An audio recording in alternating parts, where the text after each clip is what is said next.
Mhuri yeZimbabwe vana vevo vana veZimbabwe uchi pasina nyuti tatotanga tiri mumagiya hombe giya refu giya iwe inonzi cruise control Jesu wamuka mangwanani ano kukuchingamidza pachirongwa ndatopinda TZ Studios on Fire muso Friday makadimese kwese zvenyu baba mekaniki manyaruke Jesu wamuka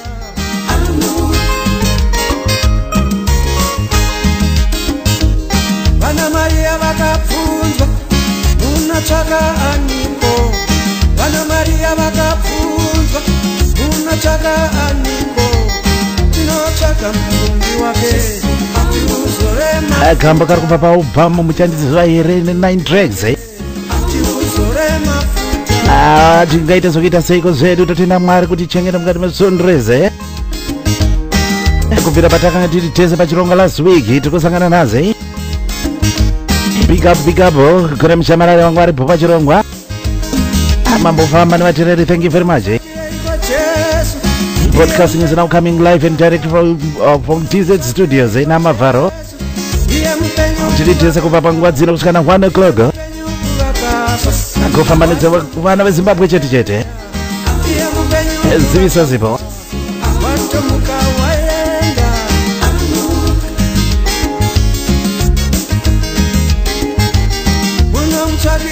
Jesu iye mpenyu kuvakafa munomutsvakirei kwa Jesu iye mpenyu kuvakafa iye mpenyu kuvakafa watomuka waenda Mafaro broadcasting from DC Studios on Visions FM.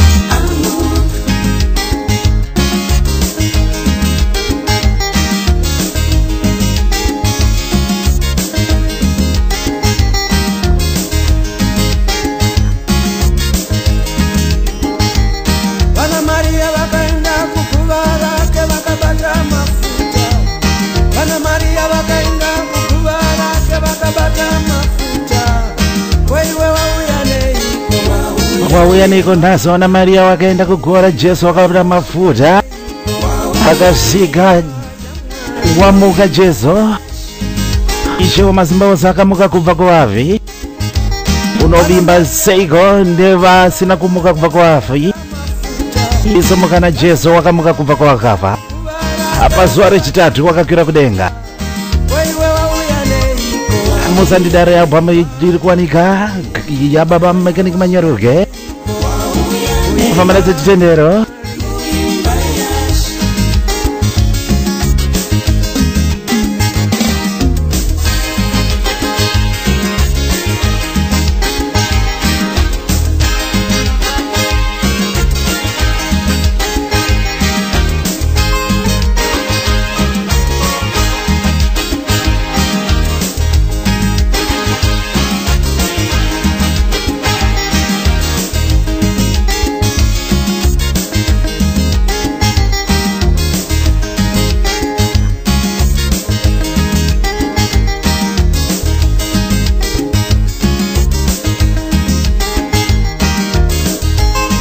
ndiko kutanga vataita chirongwa nhasi musi Friday 15 February zivisa zipo wakagumbuka neiko zvako mafara ripo wakadhiniwa zeiko zvako nepenyero iripo Visions FM ritsvage albhamu irori chirongwa munochunzora mafaro chete promotions kuedza kukuudza kubatisai mhanzi dziri kuwanika dzichangopurwa dziri kupiza chosumudza vaimbi veZimbabwe. Let's put the music on the map.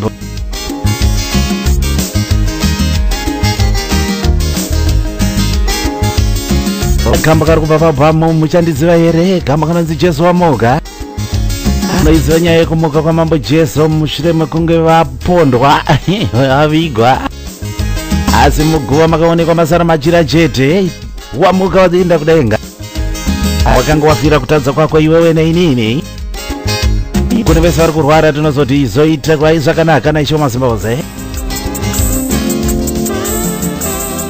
tinotanga tiri pa hot pa cruise control chaipo hatimomira Kana pakona tinopinda tiri pa cruise control makadiko Zimbabwe. Kupinda kwandaita mabva murakanzi mwari wangu.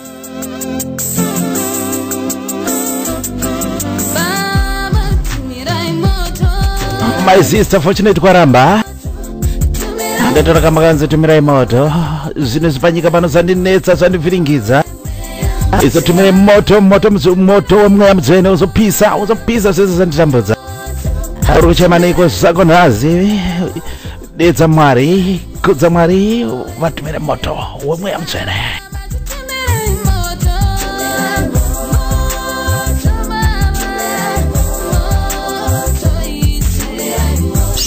Mafaro, broadcasting from DC Studios on Visions FM.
Album iyo iri kuwanika zvakare DVD.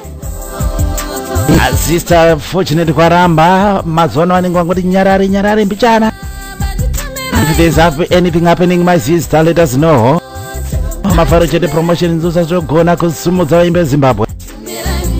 Tambotanga ne segment gospel tendero kutenda Mwari. Ikomborerwa zvako iwewe une mwoyo wakaneta. Akati mavangwana nalo.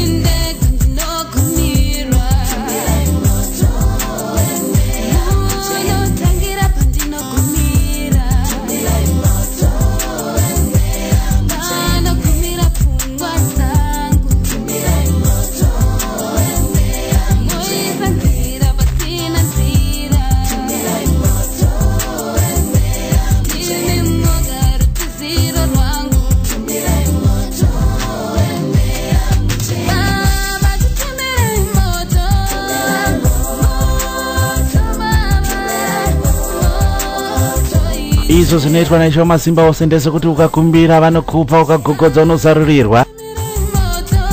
Asi vanenge vachitoziva zvakanakirana newe nezvaunenge uchida kukumbira panguva iyoyo ivhino usati wavavudza. Taura naisho wako. Tambudzika neiko naze.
hakuna mumwe akafanira kunamatwa kunze kwaisho mazimbaoze kubva murakatakura 7 tracks. Mwari wangu riri kuwanika album ngatisumudze vaimbe vezimbabwe.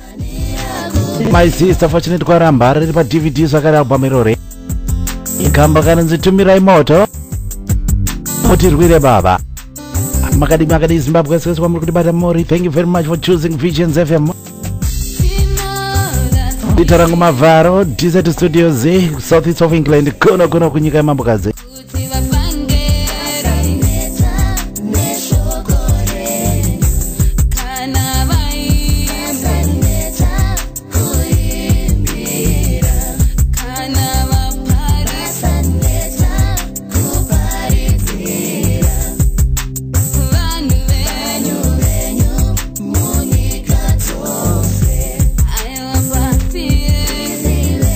Vanoda dzechitendero vanoitirwa zvakanaka dzechitendero. You need to have this one in collection yenyu. Paringa kuitire zvakanaka nazve.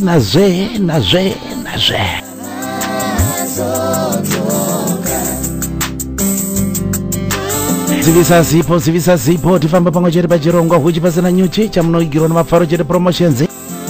Ida kuedza kusimudza vaimbe veZimbabwe. Totenga ma-OG tisaite piracy kana kupisirana mudzimba. Ngatisumudze vaimbe veZimbabwe. Let's put some music on the map. Unoziva here iwewe kuti ukatenda uchakunda?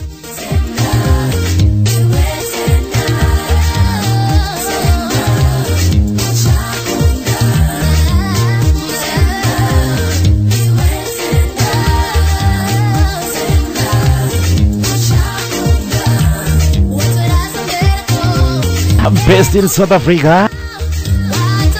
My sisters wakare Olinda Maro hapa pamekanzi mfaro wangu. Wetora kama kanzo uchakunda. Gatenda uchakunda iwewe. Tenda isho mazimauze. Urkuitirwa zvakanaka here musi Friday mangwanani ano. Ndosokotwa kuti pata wakare kwauri. Thank you very much. Visions FM on fire.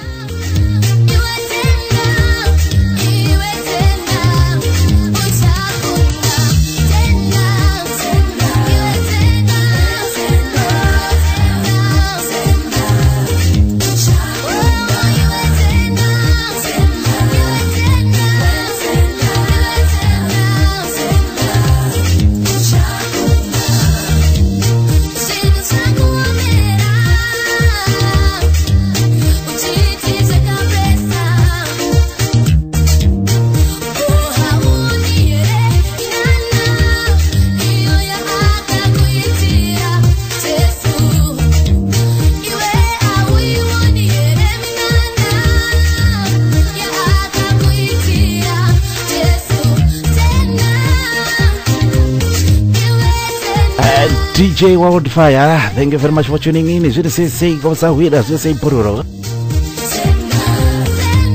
Mbori pachirongo huchi pasina new gym se Friday chamuigirwa nemafaro chete promotions. Kusumudza vana veZimbabwe. Kuita proud kusumudza vana veZimbabwe to present Simatisi to you. Sivisa sipa.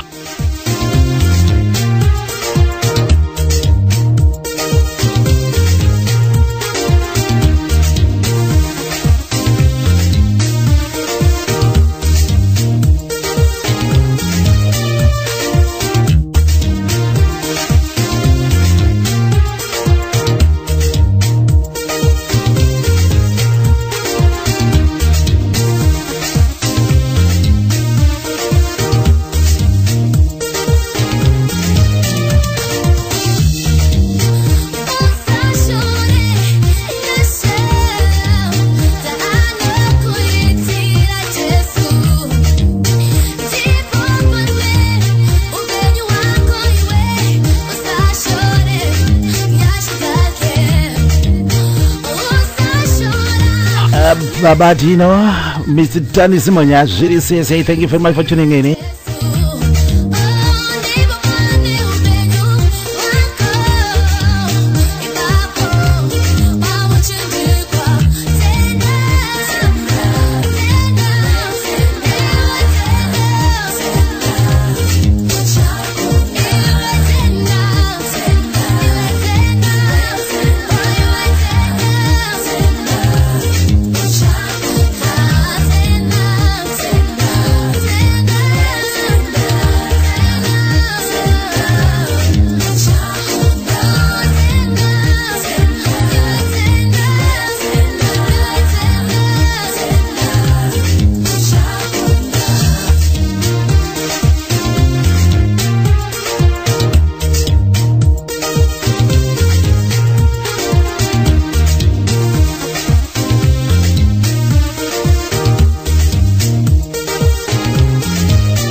tiripo pachirongwa magetsi ndozanoita magetsi. My sister zvakare Tyra Chikicho ishe nditarire nemuvharo.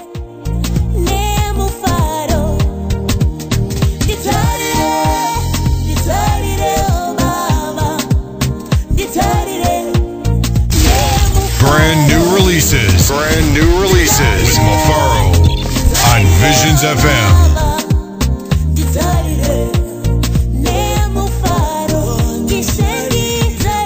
Kamba kari kwarimika paalbum Sunungura ine 6 tracks. Kumbira kanishe wako akutarire nemuvharo ndimuponesi wako. Pana andikumbira kati chamarani ndikukumbira uzangu. Please can you rewind this one? Niko zviro zvenyu kunyanya kamze Friday ndikati why not?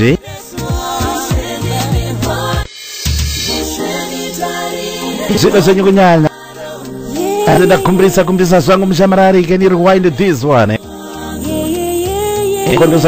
Ndosatinogona ka. Ishe nditarire nemuvharo Tyra Chikicho. Kubva paalbum Sunungura ine 6 tracks iri kuwanika. Let's put the music on the map. Totenga ma OG chete. Kombarerwa zvako nhasi musi Friday, ishe ngakuitire zvakanaka. Kurwadziwa neiko mumwoyo mako, zviro zviri kukunetsa mupfungwa mako, zviko zviri kukutambudza. Kombarerwa zvako paVisions FM namavharo chirongo huchi pasina nyota.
Regera ndikupa wimbizo yekuti ishewo masimba ose ambofa akagumbuka neiwewe asi kunze kunge watadza anokona kukugumbukira kanguva kadiki asi kuregerera. Ishewo masimba ose vanoti zvitadzo zvako kana zvikange zvakasviba sei vanosichenesa sechando. Mazuva ano UK kwanga kuri kudonha snow, usaro wachena mpembembe kunge mberewere. Sunungura yabvamu iri kuwanika kubva kuna Tyra Chikicho kamba kana dzino muvharo.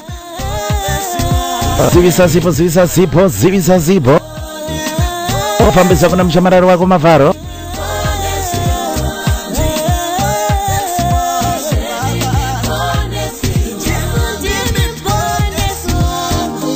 Chirongo munochinzirwa nemavharo chete promotions kuda kuedza kusimudza vaimbi veZimbabwe.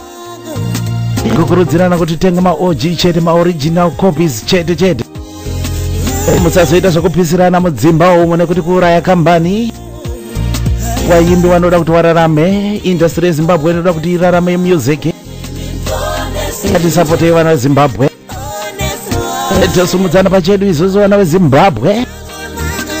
Mazimba anojangwerewere neRora Mill Chibataura.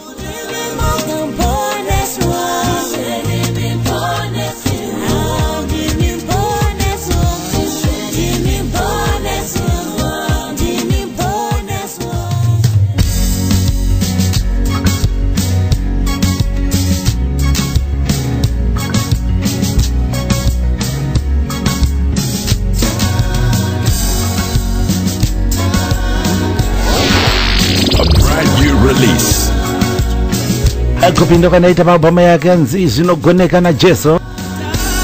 Reverend Faith Nyagato, Dallas, Texas ndo pavari best zvavo mazano. Ogona kwabata pa website yavo www.faithnyagato.com. Ogona kuwana album iro tanga wanamata hapana chaunokwanisa kuita usati wanamata. Mwari ngakudzwe, praise God. Tanga wanamata.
New release.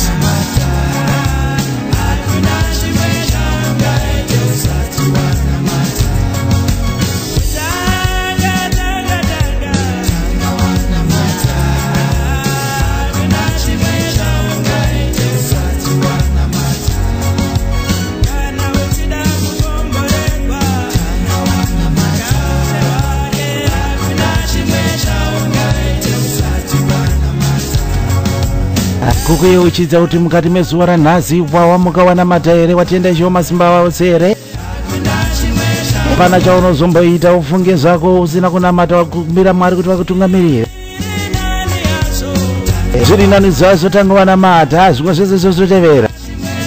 Ana Jesu zvinogoneka, latest album vona Reverend Faith Nyagato. Kamba kana zitanga wanamata.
Ritsvage album iri kuna vanoda zvavo dzechitendero.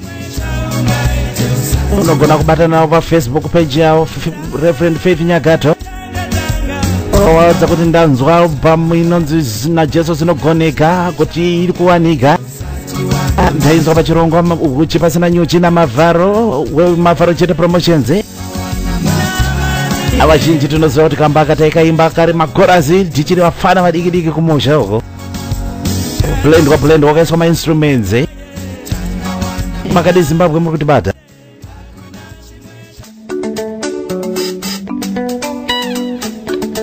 Ndapinda zvangu mu UK muno mundakwira kumuzoro ku up north ku Vampton. Ndiri kunosangana neJaya Guru Pastor Mugoma Nesbeth Mondoro. Album yavo inonzi Dapra Unanzva.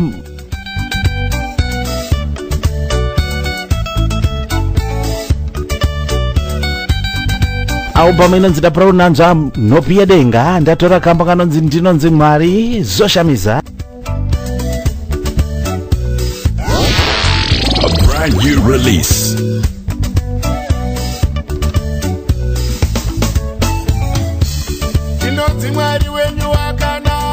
Album yakatakura 8 tracks iri kuwanika zvakare.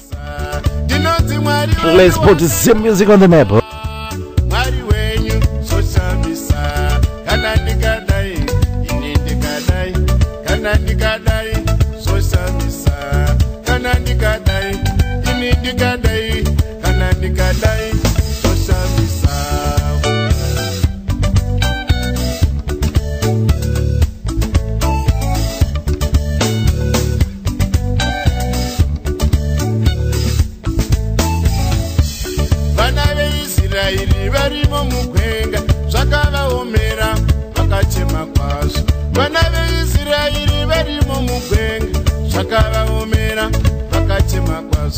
Vakatema nzara, vakatema nyota, vakatema hondo ya Faro. Vakatema nzara, vakatema nyota, vakatema hondo ya Faro. Ini ndikadai, imimi munozviziva kuti ndakadai zvikashamisa. Ini ndikadai, imimi munozviziva kuti ndakadai zvikashamisa. Kana ndikadai, kana ndikadai zoshamisa. Ndinonzi Mwari wenyu wakanaka. A brand new release. Ndinonzi Mwari wenyu wakanaka. Mwari wenyu zoshamisa.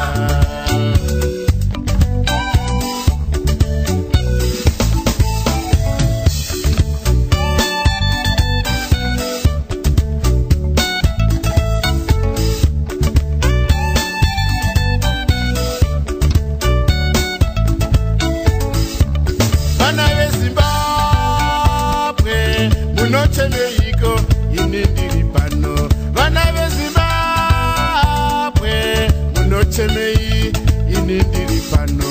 Uyai kwandiri makaneta mese, makaremerwa muchazorora. Uyai kwandiri makaneta mese, makaremerwa munozorora. Tangai kutsvaga umambo hwekudenga, zvimwe zvese zvotevera. Tangai kutsvaga umambo hwekudenga, zvimwe zvese zvotevera. Kana mukadaro ini ndikadai gore rino munoona zvoshamisa. Kana mukadaro ini ndikadai gore rino munoona zvoshamisa. Kana ndikadai, kana ndikadai zvoshamisa. Kana ndikadai, ini ndikadai, kana ndikadai zoshamisa. Ndinonzi Mwari wenyu wakanaka. Mwari wenyu zoshamisa. Ndingafunsewo zvangu. Latest here. All right.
Mwari wakanaka vanotira tese takadaro.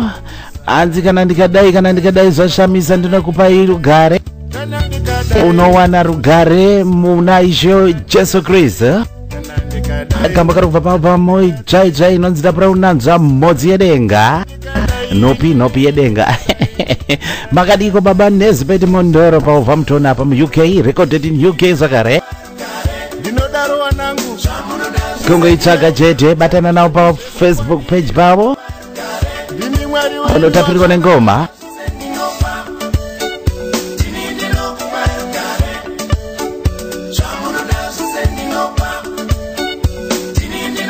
Kubatana neni zenyu pachirongo huchi pasina nyuchi ulujusingela nyozi mafaro chete promotions tamba neni tijairane kusangozivana chete.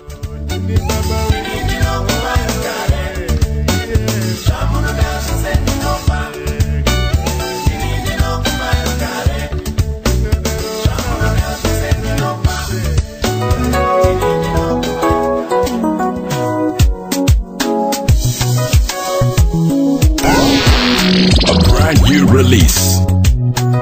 Duramba takadzika ipapo tosumuka zvakare chikomana debut album Matthew Mere gambo kanonzi Favor kubva pabamu Favor naMwari. This one is hot property pinda paZimbabwe nasudona uno paZimbabwe teki na mugoma blessing shumba mazwano gambo kanonzi Favor unoitirwa Favor naMwari iwewe. New release.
Kuna Mwari Favor itsvagwe nemari kana utsvagwe neshamwari.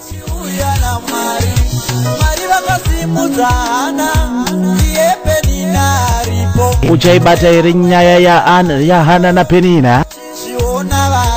Aripo Penina asi Mwari vakasimudza Hana. Ibate kugwarudzweni raMwari. Mwese varipo asi Hana akaitirwa Favor.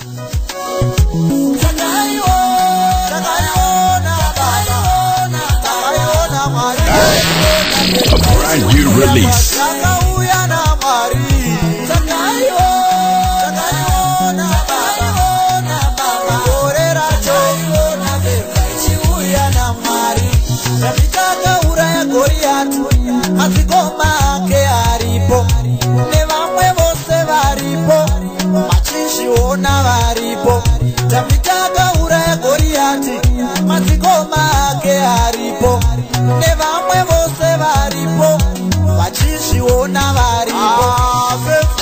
Mafaro, broadcasting from DC Studios on Visions FM.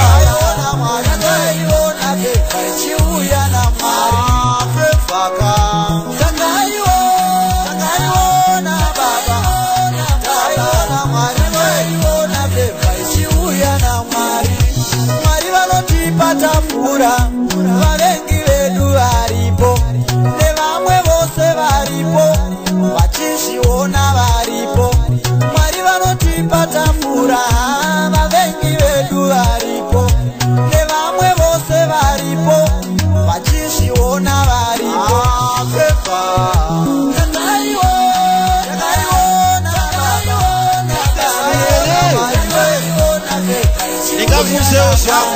Latest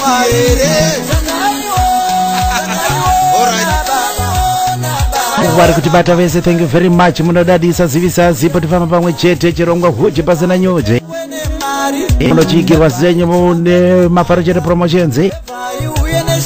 Donzo riri pakuda kuzimudza vaimbi veZimbabwe. Let's put the music on the map and let's support our Zimatize.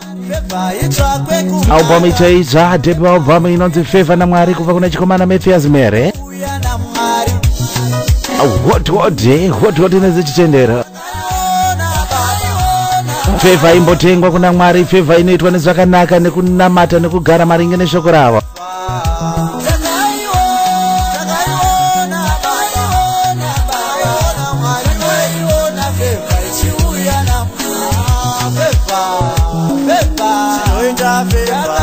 Album rakatakura 7 tracks. Unoda kuritsvaga kana album iri. Manzi dzacho dzese dzakanaka. Tegaro ziva handikwanisa kudziridza dzese kamwe chete. Unoda kuita manje kutsvaga original album racho osunzira wega. You'll be blessed. Unokomborerwa. Unogara wakasimudzirwa pamweya pako.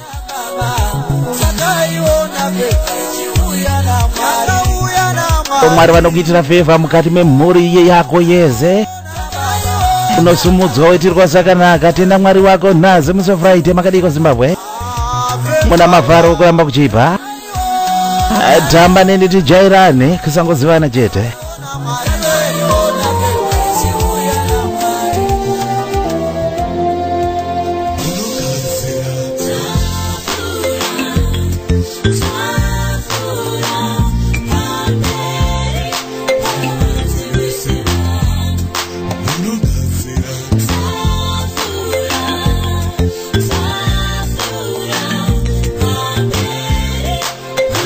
Jesu ndewedu album CD Rokodzi likuwanikwa vhoti yakaburwa nechikomana Innocent Gagaka. Kandikubatisa shamwari unogadzirirwa tafura pamberi pemhando dzako. Unenge tazobata himbo ye-UMZ hymn 43 inonzi Jehovha mufudzi wangu. Unondigadzirira tafura pamberi pemhando dzangu. Kombe ngauzopfuura. Anokugadzirirawo gara mumafuro manyoro. Tsvaga album, tsvaga CD kunobva kuna mukoma Innocent Gagaka.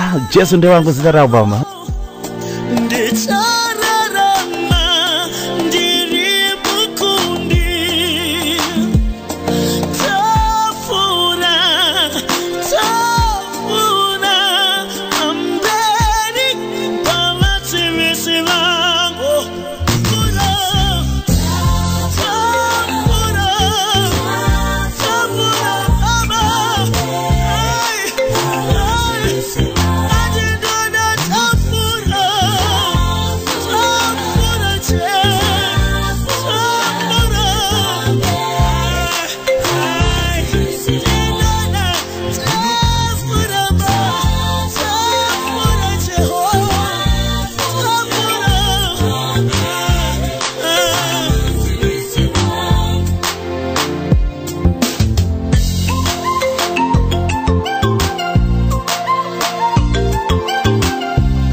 Azvina kumboshata kupa isho mazimba ose nguva yekuwarumbidza.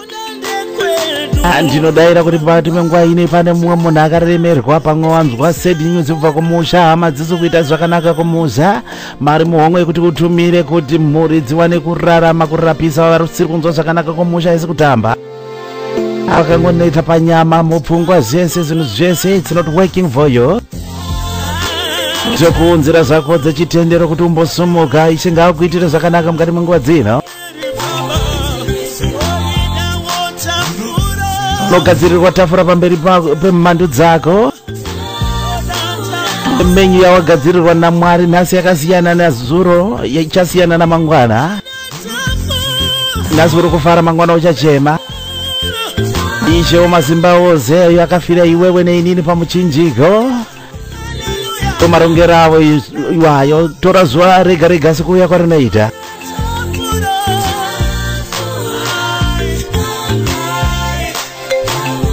Album rine 8 tracks. Jesu ndiye wangu kana uri kuda kuritsvaga patsvaga riri paoriginal chete chete.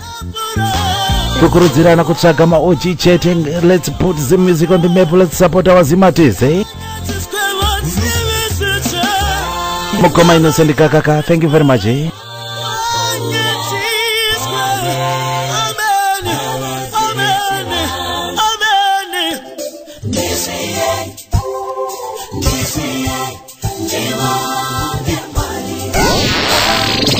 New release. Mukoma kudzinya kudya. Wazhinji know this young man. Baba meichaicha inonzi shumba yedenga.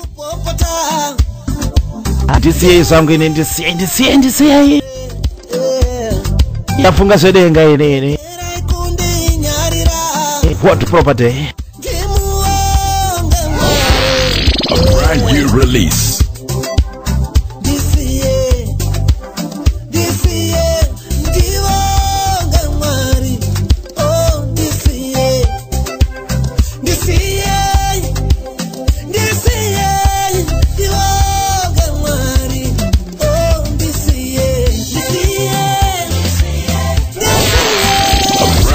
Release.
Release.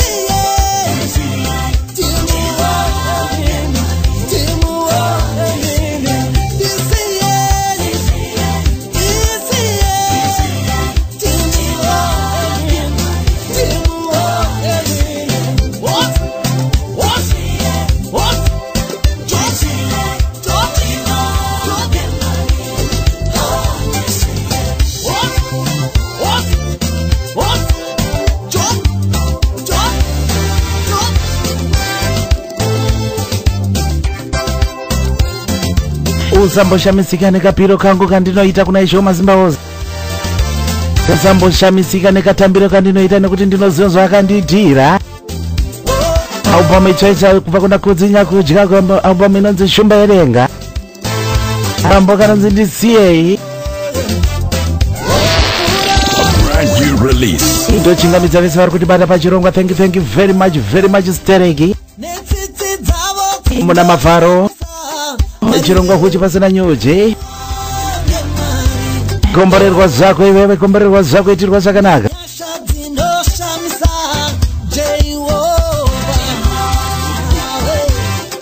album rakatakura 10 tracks riri kuwanika paoriginal riwanike kupapiresi ngatireke kuzopisirana mudzimba wamo ingotenga zako G-chete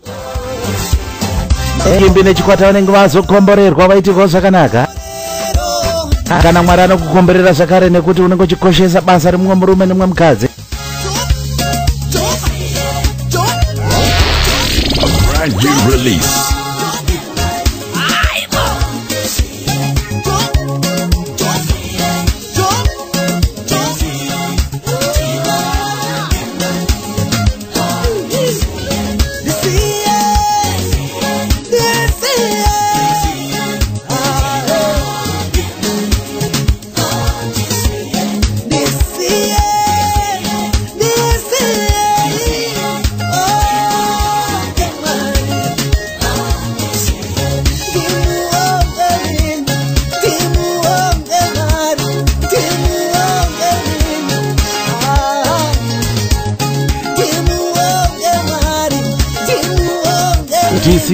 ndisiye zvangu ndionge Mwari nekuti vakanditira zvakanaka.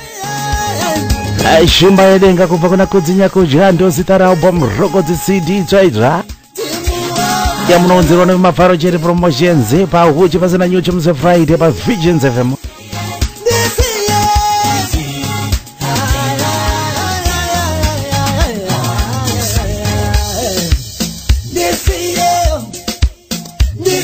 Siyai munhu ana matemanatira anoita musazotaura nekupa kwaanoita nekuti anoziva zvakaitirwa naMwari.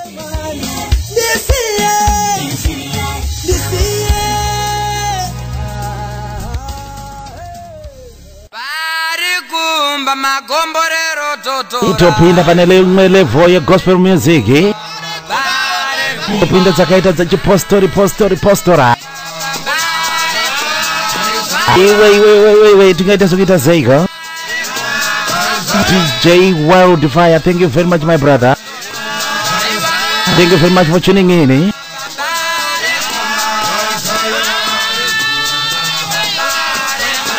Bishop Chiraramire nekutenda kwa apostori.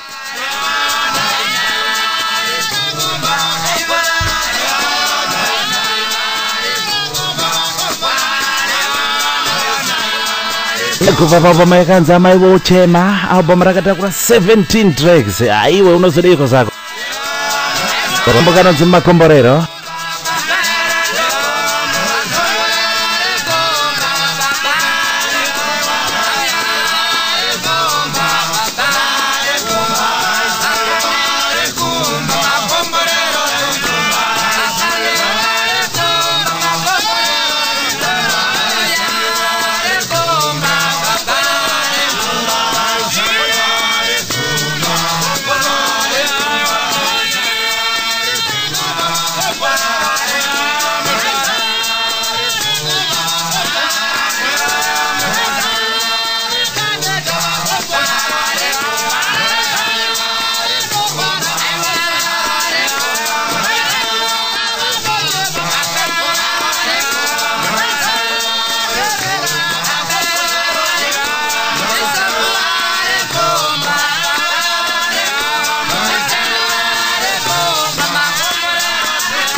We aim to bring you closer to home. Manzi vana Zimbabwe chete chete.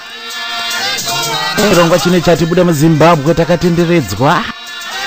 Ramba takutambira muzimu chete muzimu. Ngatitsigire vaimbe veZimbabwe. Let's be proud of our music. Bishop Chiraramire nekutenda kwa apostori kamba kanonzi Makomborero kubva paalbum Amai Wochema. 17 tracks.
mwakufamba naro vhangeri vengati vape ita kumbofamba nedzimusambo wakaita postora kana kufamba nevhangeri tinofamba naro zakare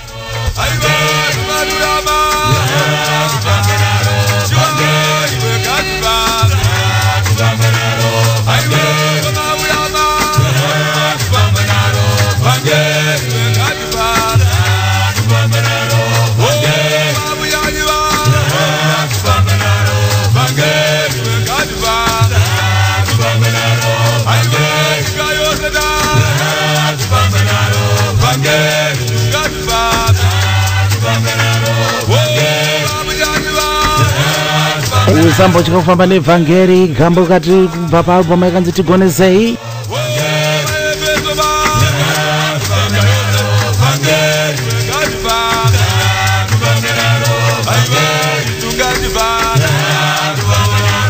chikwata chiri kutungamirirwa naPastor J Munyanyi and vaEfeso Apostolic Church iri paDVD zakare album yakanzi tigonesei gambo kana ngatifambe nevhangeri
kuno vanofarira zvavo dzechitenderero dzakadai izvi dzechipostora pamiri munoda kuridza gare rinonzi tigonesei Pastor J Munyanyi and vaEfeso Apostolic Church yakatakura 7 tracks riri kuwanika paoriginal rine DVD zvakare mafaro chete promotions ndozvava nogona manje kukuigirai dzichangopurwa kukurudzirana kuti murezi mapo ngatingobatei maOG chete Zim Industry Music isimuke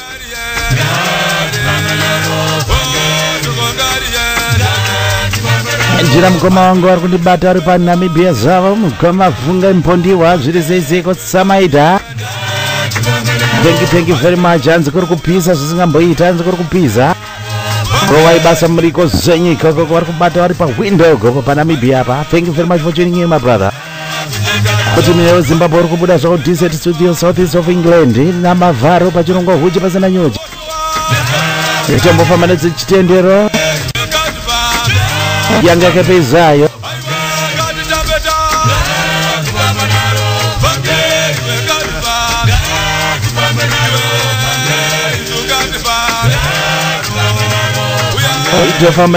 tofamba nevhangeri atiche kufamba nevhangeri izvozvo yavatsvene kune nzvimbo yavatsvene mudariro muri kupinda kuwadzana kwevatendi chikwata chiri kutipa kambo kanonzi mjivo voga vatsvene kudenga kune nzvimbo yevatsvene chete chete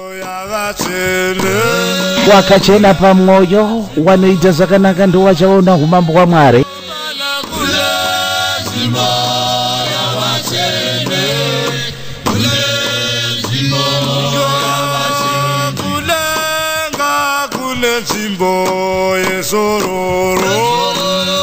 kambo kari kubva pasidi yakanzi nyeredzi yababa yakatakura 10 tracks unoitirwa zvakanaka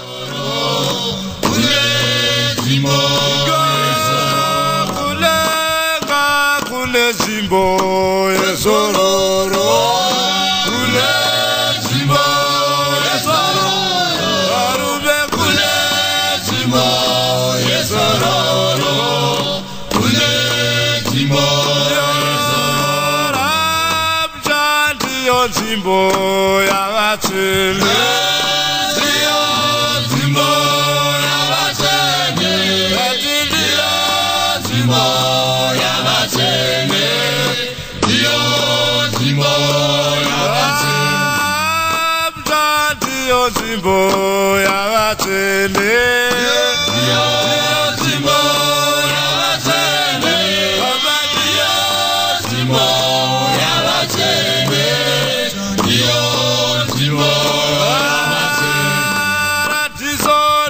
nzvimbo yezororo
kudenga kunopindwa nevatsvene chete vakakunda miedzo yenyika ino vakakunda zvinoda nyama zvinorwisana nemweya kuwadzana kuvatendi ndiyo voga vatsvene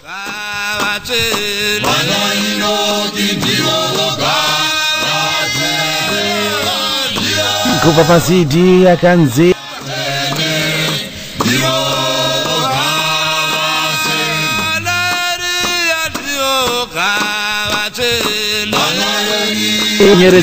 nyeredzi yababa ndozita recd rakatakura 10 tracks let's support our Zima Tuesday gospel museve urban group zvese chifamba zvakadaro wari kutibata vese. Thank you very much and be blessed. Mufunge zvenyu kune vese vasiri kunzwa zvakanaka izoporeswa muzita raJesu.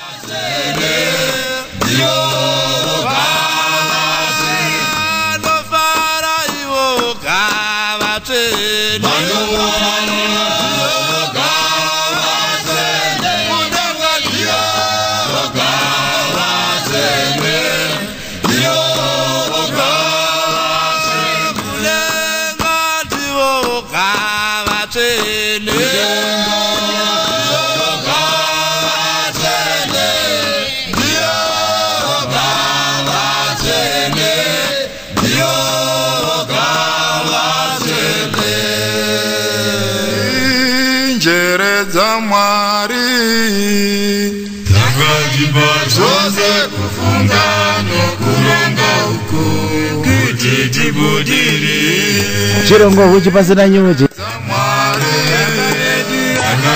yese zviri kuitika pachirongo panapa. It's a response to request dzenyu vateereri mufunge zvenyu ekuti vachindonga kuti mavharo ndinozwa uchi basi mavharo chete promotions inounza zvakasiyana siyana kuti batisaiuka gospel kuti zviri kufamba sei mugospel zvakare. Saka tatanga negospel segment zedu tiri kuita tichifamba tichienda apo nepapapo tichisanduka zvakadaro. Kubata kwa Mwari, injere dza Mwari ndo zita rikambo. Chikwata kubata kwa Mwari. Mwari ndo vakatipa njere dzekuti tifungedzi. Kwanga vakazodedzera vakati you look with your eyes but you see with your brains. Kuti Mwari vanenge vaita kuti uone. Makadi Zimbabwe.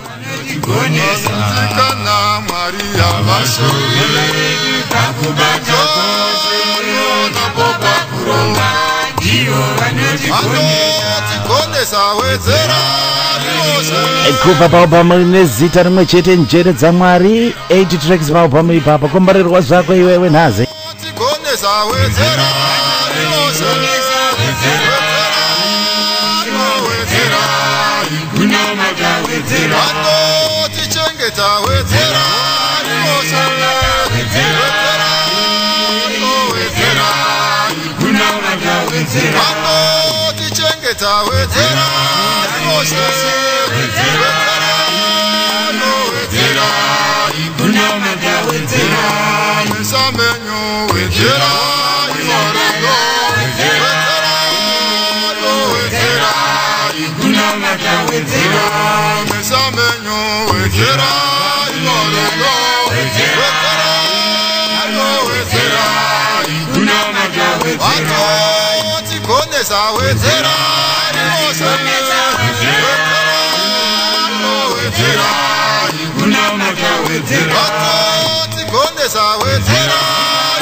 Mwari kuburikidza nemwanakomana wavo Jesu vanotichengetedza upenyu hwedu hwese zuva rega rega.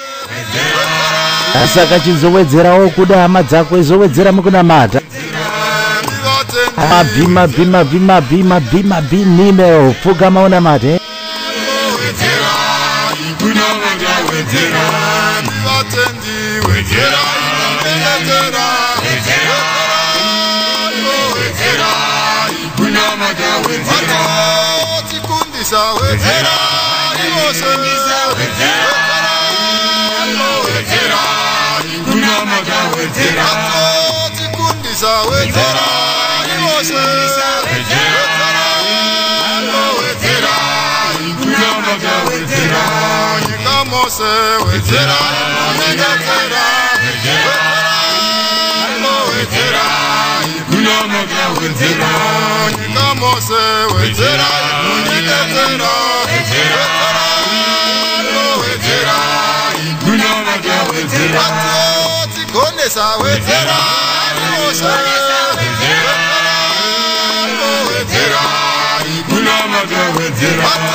Nditunga mirire seyo baba nditunga mirire seyo baba nditunga mirire seyo iwe Mwari me ya unditunga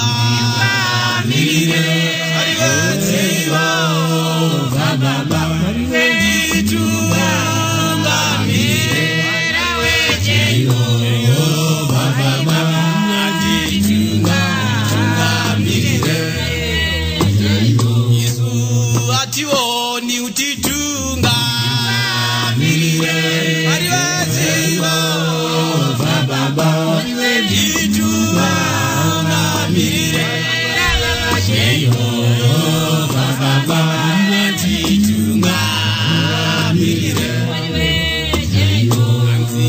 pakufamba utitungamirire Jehova Baba titungamirire Jehova Baba titungamirire Ngari Baba zambune mazimba Jehova Baba mazimba Jehova Baba mulema mazimba Ngari Baba mune mazimba Jehova Baba mune mazimba Jehova Baba mune mazimba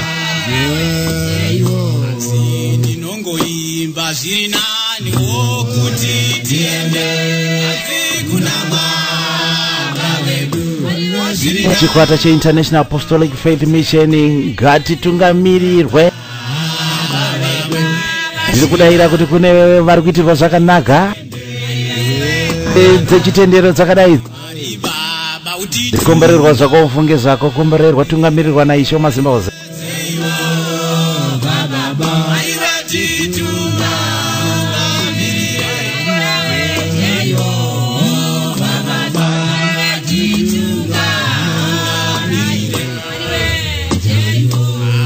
ndinongoimba pamusoro kulenga iko kuna Baba vedu pamusoro kulenga kuna Baba vedu pamusoro kulenga iwe Mwari Baba titungamirire Jehova Baba titungamirire Jehova Baba titungamirire tinongoimba zvamune mazimba Jehova Baba zvamune mazimba Jehova Baba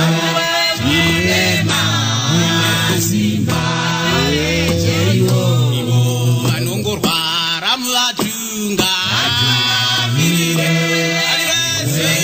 kamba kari kubva paobva mudzika mutumwa yakatakura 10 tracks International Apostolic Faith Mission lemafaro chete promotions vanoda kupa kutenda zvikuru kune mese muri kutenga madzima oji yekuti tiri kunzwa kubva kune vari kutengesa manzi vari kuti zviri kufamba kuti kufamba kwemaoriginals kunenge kwakuti kwirirei kuburikidza nesapoti yenyu vana veZimbabwe. Let's support our Zimatizi. Komborerwa zvako Nazi uri kutambudzika neko Nazi ndinongoimba zviri nanewo kuti tiende kuna Baba vedu zviri nanewo tiende kuna Baba vedu zviri nanewo tiende kuna Baba ndinongochema zviri nanewo tiende kuna Baba vedu zviri nanewo tiende kuna Baba vedu zviri nanewo tiende kuna Baba kana tafa zviri nanewo kuti tiende kuna Baba vedu zviri nanewo kamba kari kubva paobva mudzika mutumwa album rakatakura 10 tracks International Apostolic Faith Mission Choir kamba kananzi nditungamirire kumbirira Mwari vari ngotitungamirira nguva dzese dzese pabasa mumba zvese zvichifamba zvakadaro wari kuti bata vese ndokuchingamidza pachirongwa uchi pasina nyuchi. Neni wenyu Mavaro broadcasting from DZ Studio Southeast of England.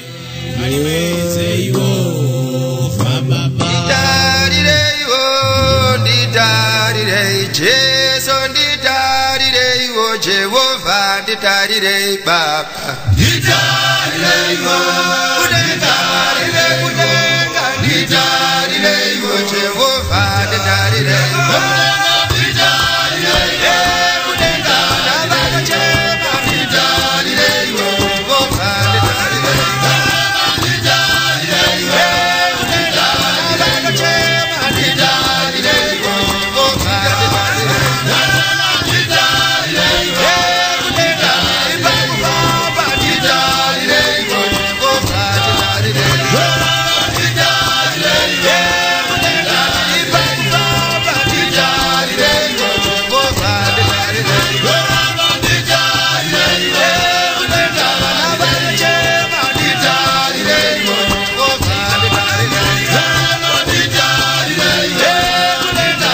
Ndiko kachava kaita kambukeri kokupedzesera gospel segment muzuva ranhasi kubva kune chikwata vabati vevhangeri paubva zvigoni ne11 tracks kungokumbirira icho mazimba ose ati atitarire kamba kanzi nditarirei look after me.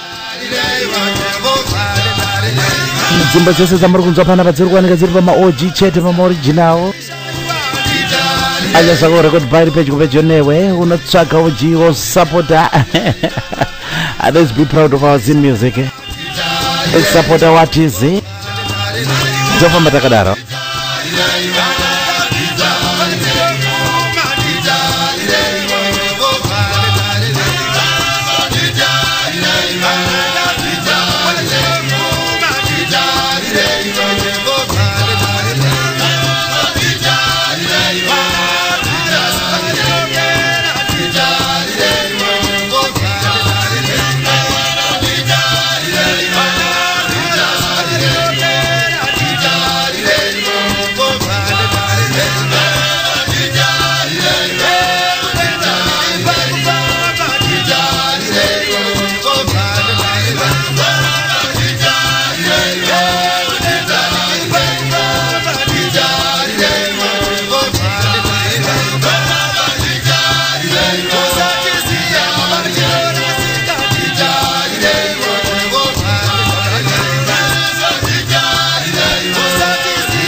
Broadcasting from DC Studios on Visions FM.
musi Friday musi 15 February day after Valentine. Ndinodaira kuti vazhinji makanga muri kungo nezuro ayayayaya ndanyarara zangu panapa mukoma Nyasha Maringe Wepo, mukoma Chris Mukova nezvimwe zvirongwa zvakazoteera varungotsviriridza dzemarido malavitis Loving Tones muchimbodanana zvenyu 14 February izuva kanongoyeukwa nenyaya ye Valentine.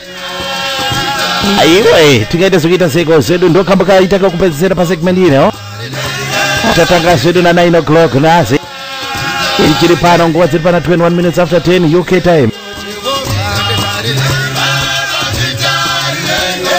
Azvigone ndosita residi chikwata vabato evhangeri kambonditarirei apo marakatakura 18 tracks tosimudza vaimbi veZimbabwe.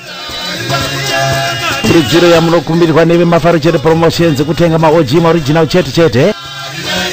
Let's be proud of our music. Let's be proud of being Mazimba. Rowa dzepostori idzodzo motikari yako pabaza mavheta sekuti uri mwana weZimbabwe. You're proud of your music. Uchinjiswe kapu nekuti pasika vamwe vanhu ungavazive zvauri kuburikidza nomumhanzi wako. Kumbira Ishe wamazimba ose, Jehovha wamazimba ose kuti akutarire nguva dzese. Kana pamuchato mumba menyu mamongutarirwa ina Ishe wamazimba ose.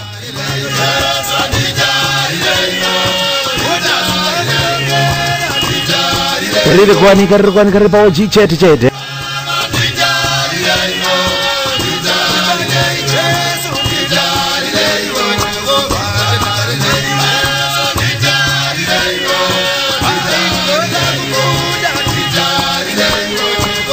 Tinodaira kuti maitirwa zvakanaka makomborerwa takumbopinda mune zvimwe.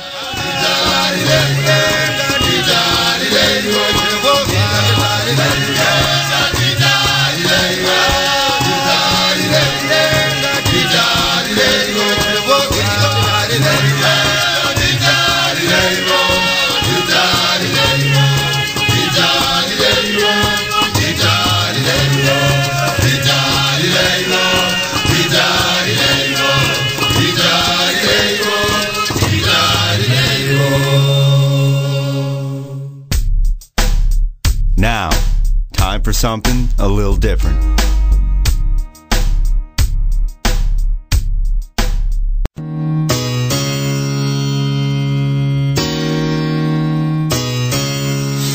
Pachirongwa zvakare na DJ Mafaro vachitipakurira uchinotapira uchipasina nyuchi kubva kuDZ Studios paUK. Ngatifarei.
Takumbopinda mune zvimwe takurova dzisina mazwi instrumental chete dzora ndangariro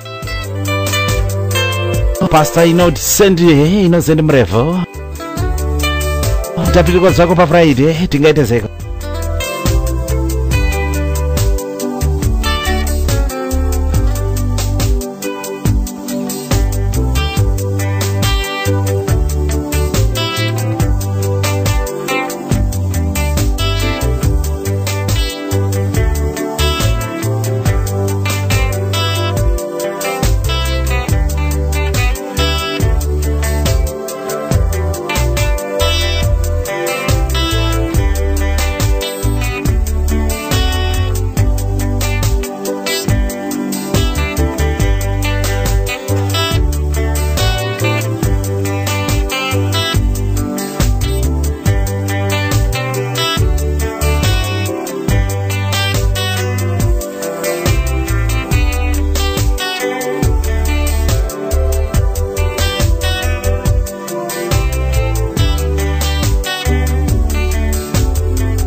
magetsi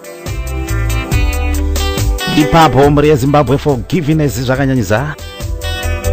Unoziva kuti kana pane zvimwe zvinhu zvinongoitika beyond your control, hauna control nazo, asi tinobatanidza tiri pasegment instrumental chete uisa mazwi ako ega uri kuita iko zako chirongwa kuchi pasina nyuchi namavharo broadcasting of Desert Studios chirongwa chamunonzwa nemafaro chete promotions Pastor Titus Innocent mrefu instrumental version yemazambarari ane runyararo.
Tete Fortune Chinyama, thank you very much for tuning in. Well done. Message nyumuri kutibata pachirongo huchi pasina nyuchi muso Friday. Kuenza kufenganisa kuti zviite. very very difficult kufadza munhu wese, asi ndinoziva kuti kuna vazhinji vanoitirwa zvakanaka neidzodzidzi.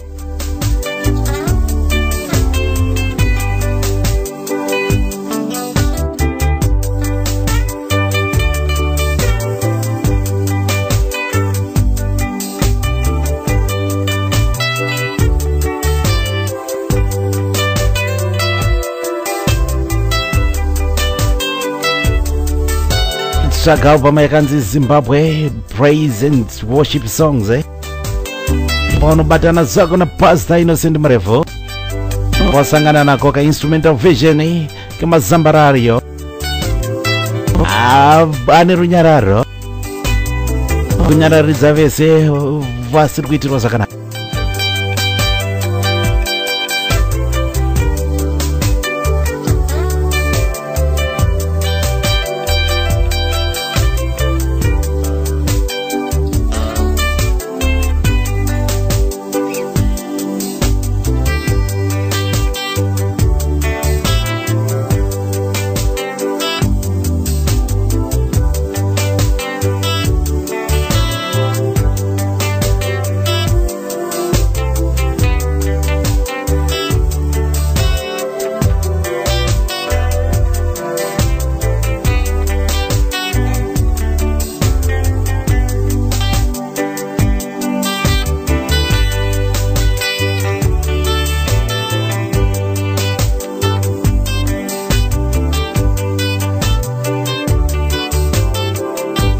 Ndokufamba kuri kuita chirongwa chacho nhazi.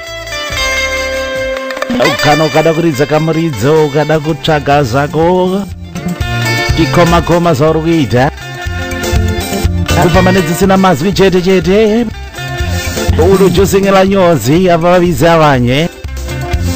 Tilalele umsakazi wako Visions FM mustolakala wamagagazi www.visionsfm.com. Unojokopela Pastor Korea Tutaruwa and the Bonnage is appointed. Tabuma kuna mata.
Sekuru wangu Gushungo Farai Matemba na Umbo apa Brentwood apa. Thank you very much for tuning in Sekuru Gushungo. Magadize nyundo kuziva kuti ndime muneze ipapo, ndime muneze.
mhuri yezimbabwe guru regerero mbudzi government nhasi vanhu vari kutamba neraini rangu zvakapenga panzapa tambo dzanga dzichimbocherwa mazuva mairi matatu apfuura kunze kwestudio uko ndekuti kana foni line rangu ranga risiri kushanda mazuva apfuura aya amunga ndo zviri kuita kuti masaisai ambodembuka apo nepapapo asi aiwa tiri magamba epangundu bvunza mbuya nyasha DJ Shalati kuti magamba epangundu anozivikanwa nei inzi magamba epangundu zvaanoita anoti akapinda mutoilet akashandisa toilet naika opena mabowels tikutaura waopena mabowels naika hatichataura neshora ba nekuti asizobuda zvakanaka waopena nemabowels wapedza vanobva vatora vonyora pamadziro kuti ndiri gamba zvinoita magamba epangundu hatikwanise kukundwa nesisingafeme makadi Zimbabwe very sorry for any inconveniences damburirwa mafaro apo nepapapo asi tinoramba tiripo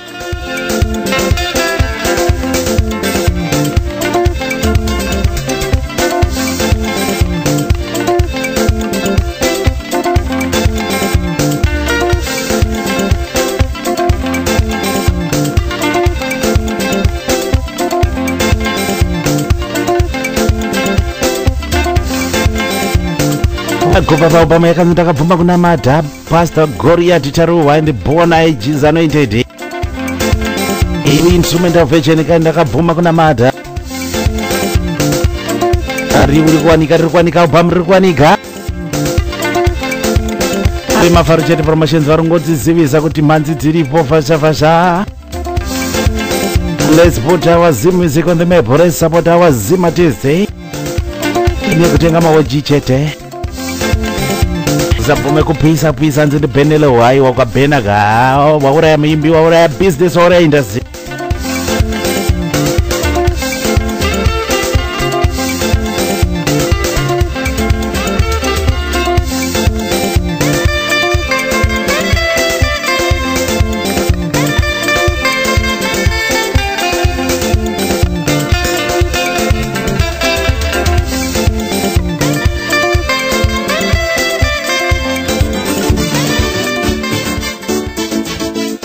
tatiri kufamba nedzisina mazwi chete panguva ineyi. This segment is just for instrumentals only. Vakomana veMazoa High School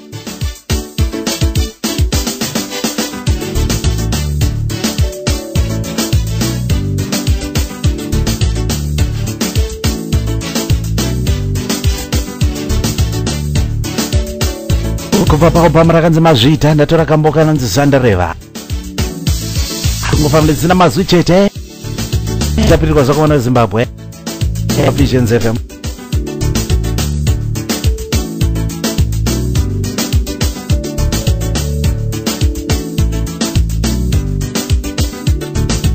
mukomane lichitiza. Thank you very much for tuning in. Muri magamba mungazoita gamba ripangundu kaimima mungaiti gamba ripangundu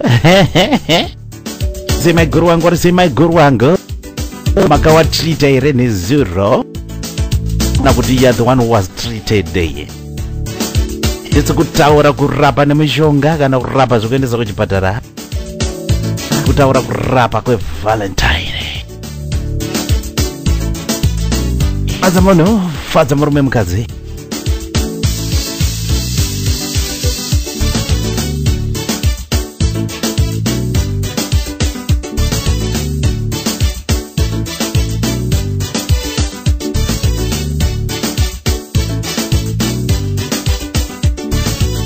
Tete Ditomazi, thank you very much for coming in. Zwenyu Bachirongwa Sema levels, Papa Jose Masiboko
wedzera mazwi ako nemasoko ako. Kana dai pai pamuchato ndo painzi free dance naika anzochirwa unzi tamba yako isina kupracticewa yaunoda andakunzosangwa instrumental versions komana mazuva isikuva mumazvita instrumental version ikamba kanonzi Zandareva osereko zako mze Friday na mavharo uchipasina nyuji mavharo chete promotions bringing you zimatis zim talent kusumoza zim industry ipanya yemu manzi let's support our artists.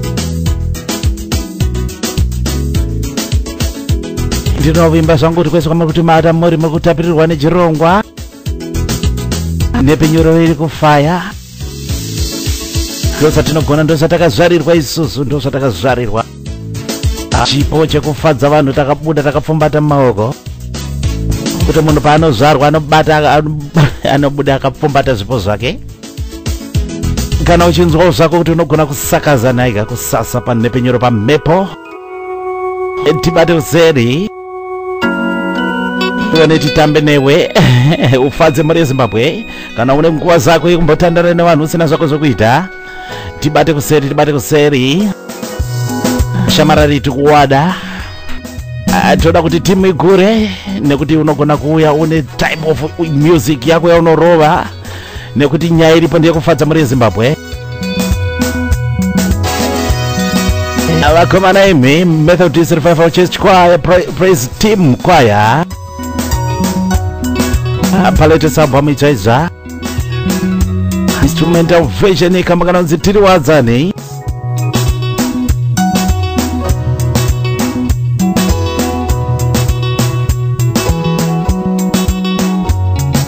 kubva papa makanziva ineso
kamba kari kubva paletesa album yemethodist revival church praise team choir inonziva inezo tiri kumbofamba nedzina mazu chete vari kutibata. Thank you very much muna mavharo vhuchi pasina nyuchi zita rechirongwa chamunziro mafaro chete promotions kuda kuedza kusumudza mhanzi vezimbabwe. Let's put zim industry panyaya yemusic up kusumudzana teka vana vezimbabwe vanocha ngwerewere neroramiro chibata hura makadizwa nyizimbabwe.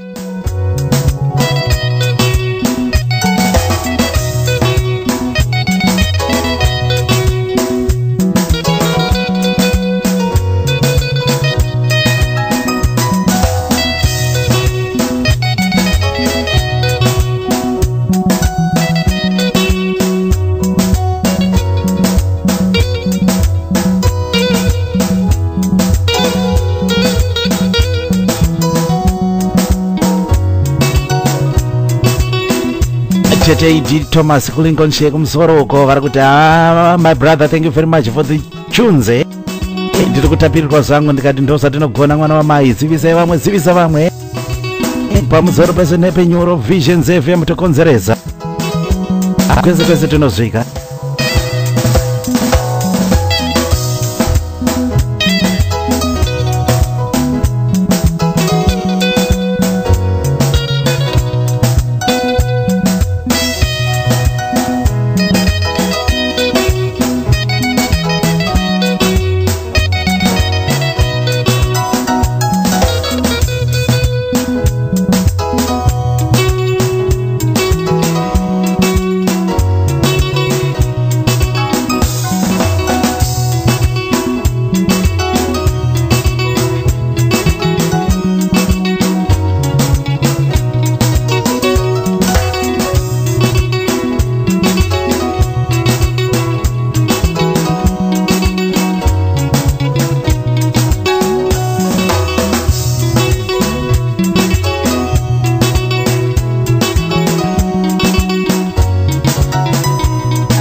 Instrument of Vision kama kanonziri vadzane praise team ye Methodist Revival Church. Unokombererwa zvako unoitirwa zvakanaka unositswa pamusoro vari kutibata wese. Thank you very much, thank you very much Stereki azitamba nenitijairani kusangozivana chete. Tiri kumborwa dzemainstrumental chete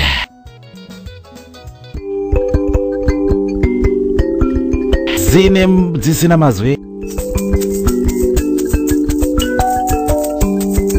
dedza chiramba kusakara jaguru musha muguru ndikangonyarara zangu unokaziva kambaga kachirohwa musha muguru katoroka instrumental version kacho.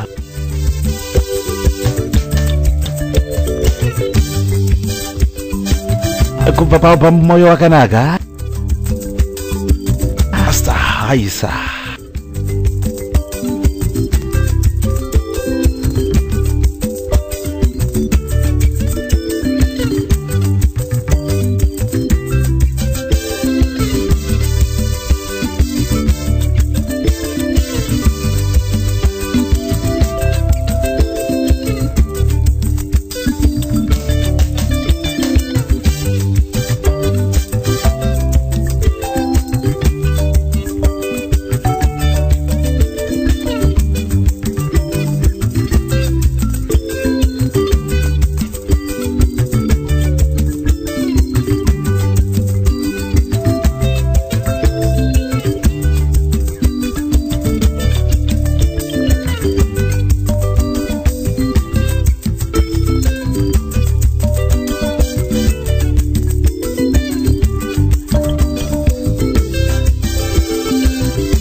Visions FM.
Kambo aka kari kubva paubhamu moyo wakanaka ya Pastor Iza musha muguru kokuedza kusumudza vana veZimbabwe iri kuwanika zvakaira bhambi iyo itsvage ane mazuva zvayo yakapurwa.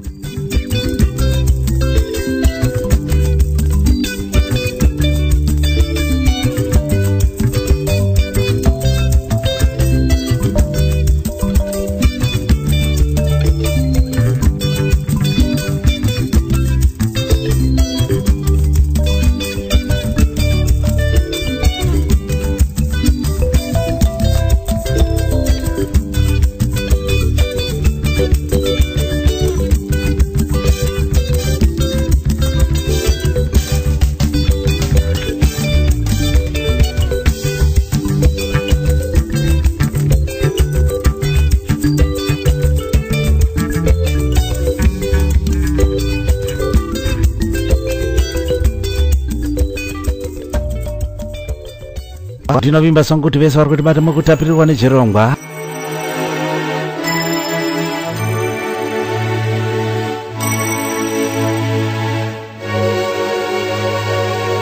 Kupinda kuno kuita paubhama yakanzi mweya mutsvene Vigundazi ndokutendai nei instrumental zakare kumbodzora ndangariro kumbokusiya uri pamusoro-soro dzisina madzidziri zvadzinoita dzinosvika mumongo mubhoni maro tombotyora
nyati makadi kunyati pa Southampton hapo South Coast. Zili say thank you very much for tuning in. Wandibatiza sawa kati mshamarari tilipo zedu takesa makumbo mudenga coffee pasaidi hapa nichona fish pond. Ndakatira kwenda penyoro.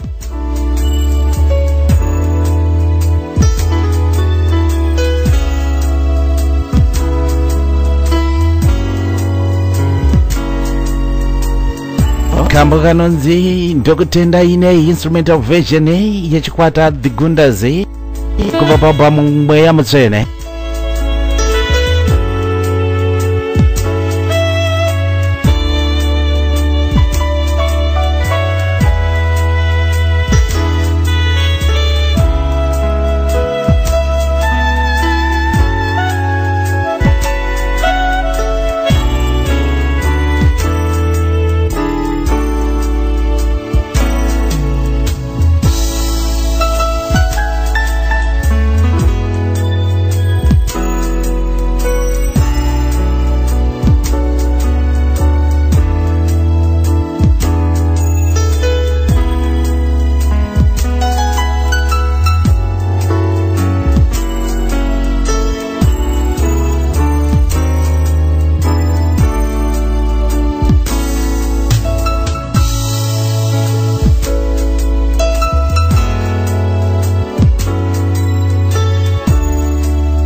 Wari kuti bata vese ndokuchingamidzai pachirongo huchi pasina nyuchi namavharo from DZ Studio Southeast of England.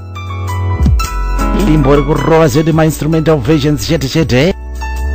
Wedzera mazwi yako, wedzera kamuridzo kako. Iwe tingaita sekumso Friday Mwari atiitira zvimwe nhazi watikomborera waita kuti tisangane tinzwanane. The Gundas ndokutenda inei. Ndiri kufamba mbichana kupinda mudanger zone.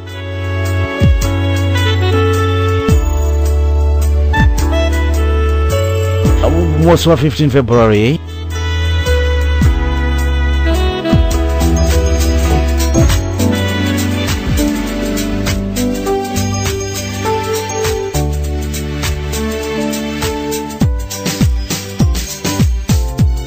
Kupinda pabva mundimari mukoma hiki kwarimbo.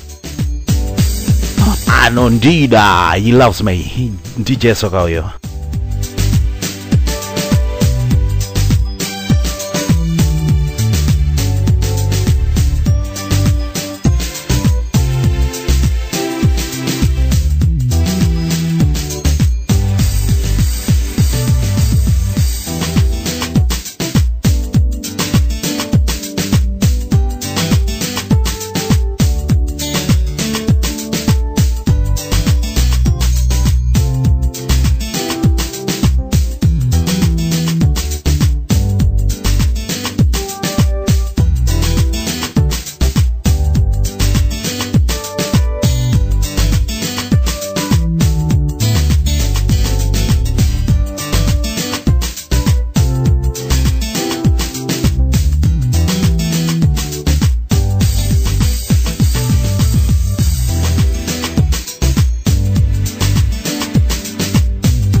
kudaira kwangu kuti murikichirwa zvakanaka mfunge zenyu. Variety is the spice of what of listening to music or listening to the station Visions FM. Kusanganisa hapo nepapapo tichiisa mafizo ngiti madomazi uchichekerera, tumagaliki uchichekerera, tumapepa chisa tumasalt weta sugar wesa tuhani zichisangana kudaro.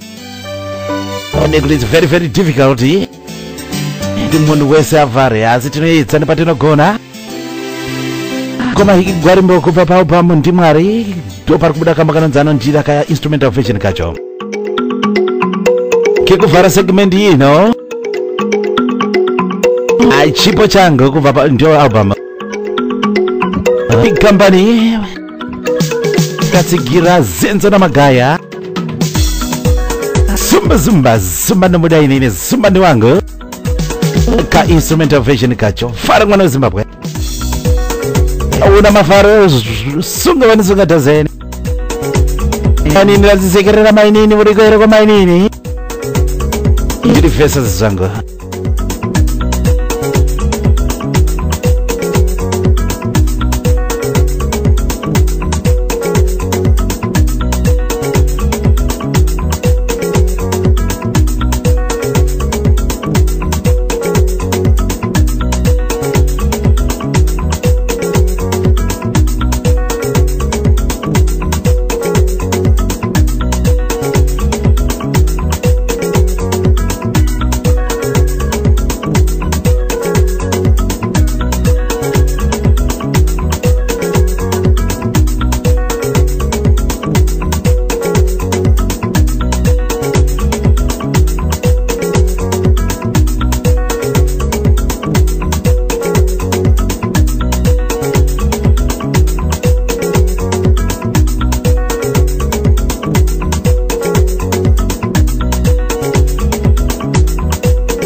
Panguva yangu yekuti ndinge ndiri panhepenyuro azvigona nditombotadza kupedza chirongwa ndirichipedza chete.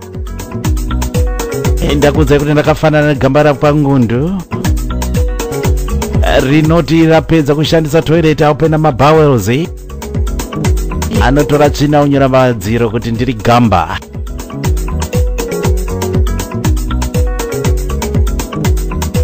Amaiwe zangu hanzi ndiri gamba kutora tsvina chaiyo kunyora pamadziro ndiri gamba inini. Zvinoitika pangundu izvozvo bvunzai mbuya Nyasha DJ Shalati. Zvigone azvigone kuti ndisaze kupedza chirongwa hazviti. Mukoma wangu makunaigi tachinja pachirungu useiko pasotoni South Coast. Thank you very much for tuning in.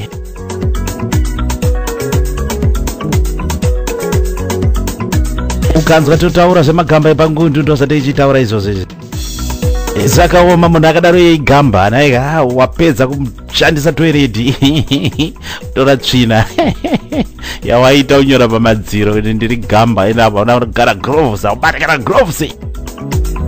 Tokamba kangu kupedzisira pa segment ye-instrumental inei kamba ukari kunonzi Zumba nomuda Zenzo na Magaya featuring Big Company kubva paupamu chipo changu.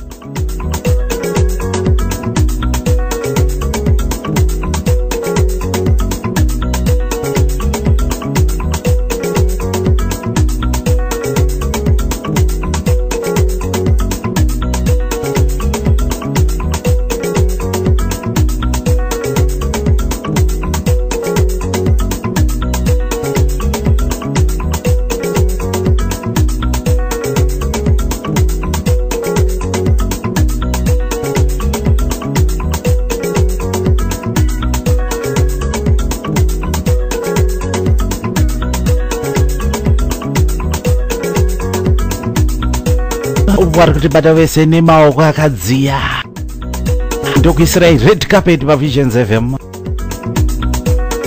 Kana munhu anetsa batai munhu.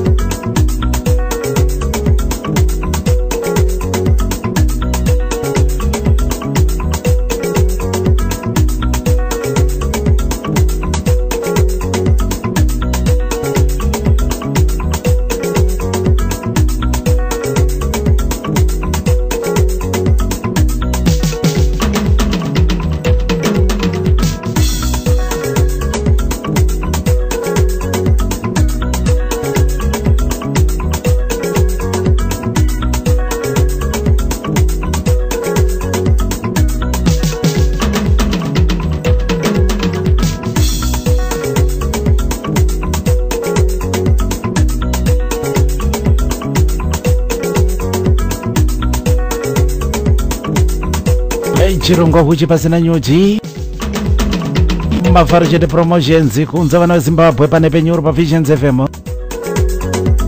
Let's put our Zim music on the map. Let's support our Zim artists. Let's put Zim music industry pamsorosoro.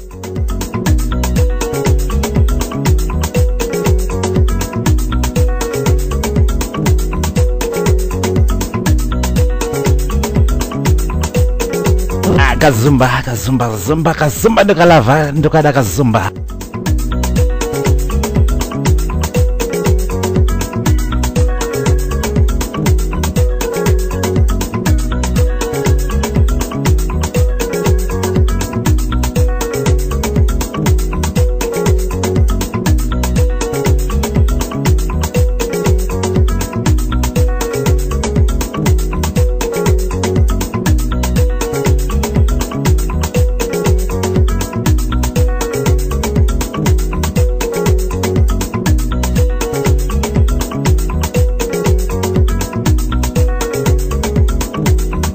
Kuva nefeivi rudairo rukuti mukutapirirwa nechirongwa.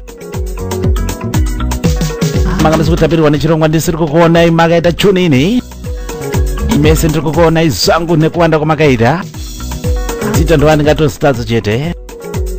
Asi kana uchida kuti ndikupoka shout out naika ukandibata ku Visions FM radio Facebook page yedu live and clear ipapo.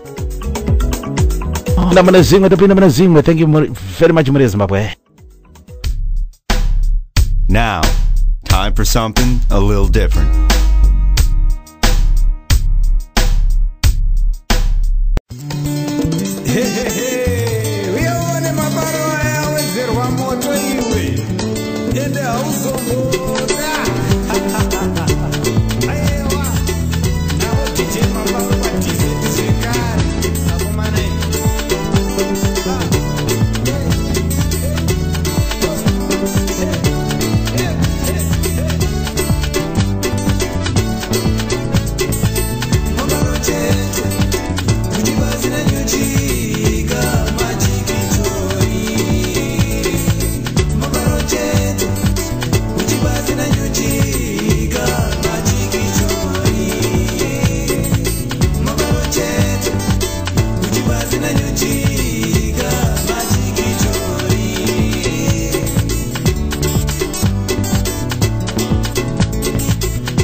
Takupinda mune mumwe musambo Big Dara Mokoma Nodza Mokoma Nomen Tapambwa. He's a music producer. Avaga producer. He's a music engineer. Vari kufamba pamwe chete navakomana veExtra Force International. Vakaburisa album rinonzi Ndiani. Pandatora kamba kanonzi usashanda vanhu, usashanda munhu. Kana uri biggers pabasa kana uri mukuru pabasa ikona kushanda vanhu, usashande vanhu. Mafaro, broadcasting from DC Studios on Visions FM.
Kana uri mukuru uri manager ziva kuti uri kufanwa kushanda one kuti uri mushandi ngeke kupinda pabasa kushanda vamwe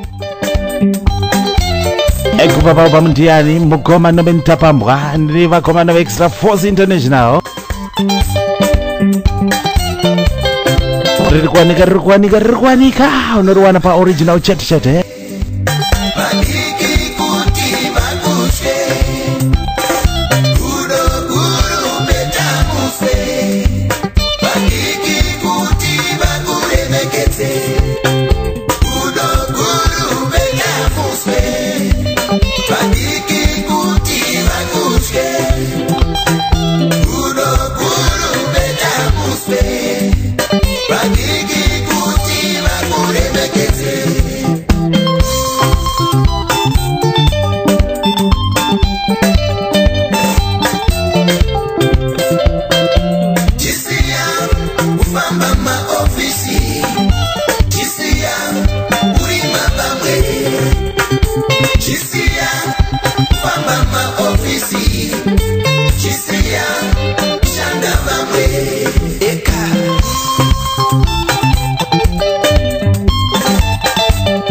Patinoti chenjera kugara patsono kana kumhara pareza kana kukotamira muzeve koma kwari kubata vese huchi pasina nyuchi unojosenyela nyozi rira lelo msakazi wako Visions FM usitora magagazi www.visionsfm.com vaviza vanye sigita sindavonye yatitambetese Jama nenditi jairane Zangozivana chete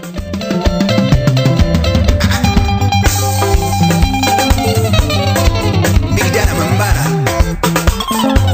Yes.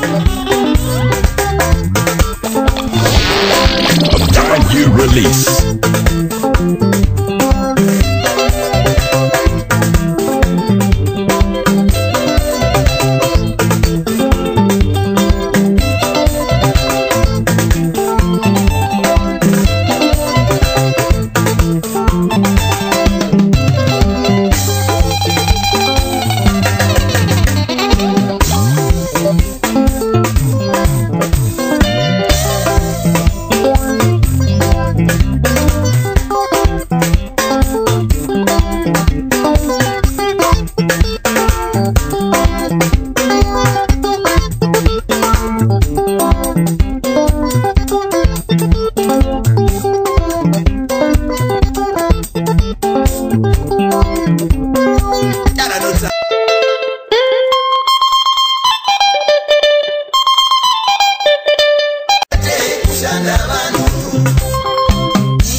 Watereri sukitika panapa ndezokuti ini chirongwa ndinopedza na 1 ende ndichapedzerana na 1 o'clock.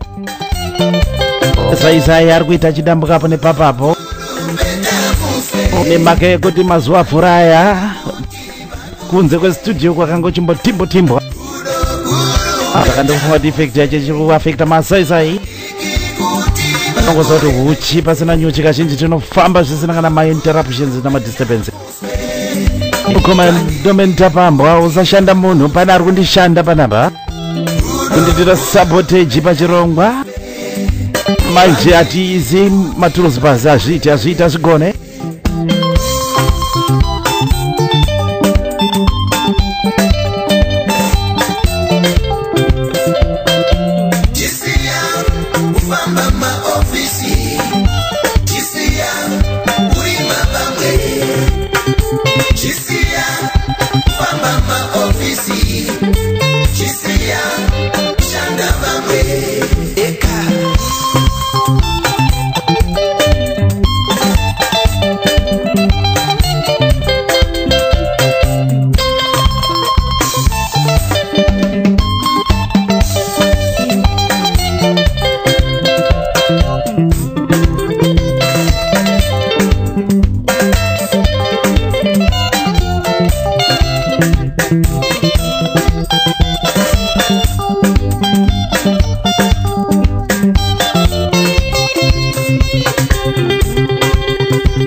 Chirova ngoma ndimukoma nodza ngoma nomi nitapambwa hadara nodza.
kubva padamba refu pacd ndiani vakomana veextra force international vana mugoma nomen tapambwa big dara music director music producer wagarirana nzva tonanga kwamutoko vakatsukunyako vakapondoro makosa suswe tobva tasvika zvedu mudzi potaposte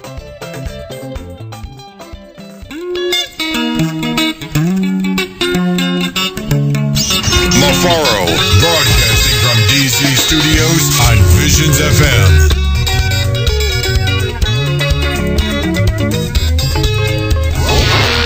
A brand new release.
mburi yezimbabwe sikuitika panapa ka ndakupa last minute manje nekuti hakubreka wacho kana hazizoda kuita kudaro radio haina kana problem kana asaisai ndandichiti kustudio kwangu nzeuko mazuva apfuura yakanga kuchimbotimbwa kurodhi saka zvinenge zviri kuvhiringidza masaisai panapa ndingoerekana redonha sara ndichambatata ndega kuti vatereri ndikufara zvakanyanyisa kuti muchunini ndoona kuti aikaka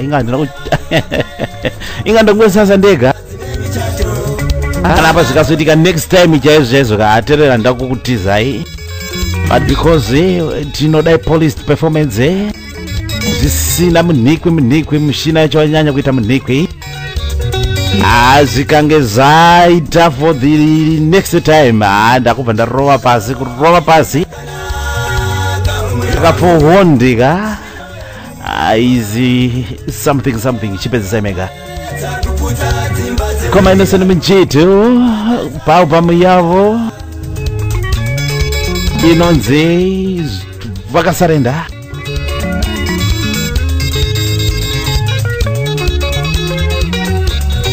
album inonzi zvinoyemurwa ndatora kamba kanzi vakasarenda Ano munoda kuita zvinhu zvenyu mumba menyu murume nemukadzi zvinosarendesa vanhu vegodo vaya vatombowana kana mukana wokupindira paubva rine 4 tracks. A brand new release.